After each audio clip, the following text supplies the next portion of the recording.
Several months ago, I traveled to Chicago for a simcha in the family. And I got into a taxi and I told him exactly where we want to go. We want to go to the Peterson Park neighborhood. And he says, "Oh, that's the Jewish neighborhood." I said, "Yes, it is."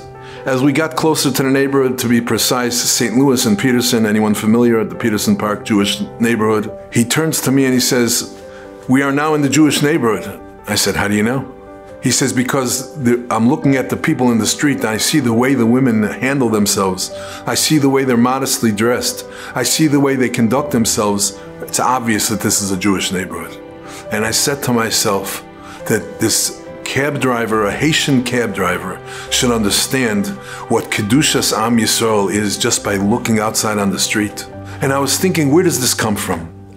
And I was reminded of a story that my brother, a prolific writer, Rabbi Schmeltzer, writes the following story. There was a Yid, Moshe Yechiel. He told Reb Chatzkel Bessa, "I want to share with you an experience from when I was in the labor camps back in the war. When the Nazis, Yamach Shemam, conquered Poland, they had to lay new train lines to be able to transport their soldiers. So they had to lay tracks, so they grabbed a bunch of Yidden from the local labor camps, the concentration camps. They handed them crude sticks and iron picks to smash up the rocks in the road, to flatten the road, to be able to lay the tracks.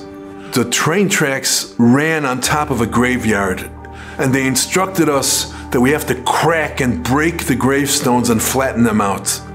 And imagine the emotional trauma and the physical labor of cracking hard stone monuments, and the trauma of understanding that we're cracking the matzevas of our heilige zedus. And we were doing that, and I came across one matzeva, and I smashed it with my iron pick. And I was smashing it, it wouldn't budge. And I continued to smash, and then my iron pick smashed, and it broke off the top. And I looked quickly to the side to see if the Nazi commandant saw it, and he didn't see it. I picked up another iron pick, I smashed against the same gravestone, thinking this time I'll get it.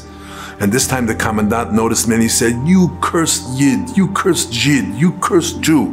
You don't know what you're doing." And he grabbed an iron pick and he said, "I'll show you how to do this." And he grabbed this pick and he smashed it with all his force.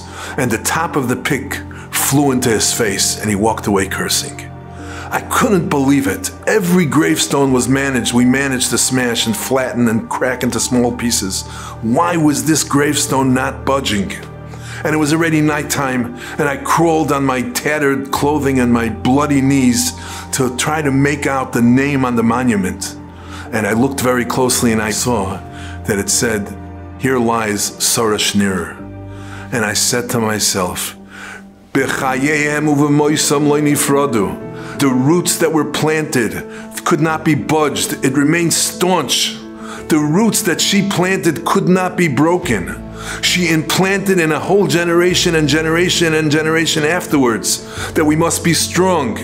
And this is why people in middle of Chicago, in middle of the summer, are able to walk around outstanding in their modesty, outstanding in their strength of character, that they should shine.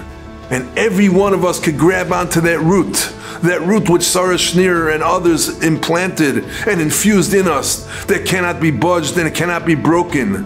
And let us all grab onto that branch, that we could be part of this and maintain the modesty and Kedushas Yisrael that we all intrinsically possess.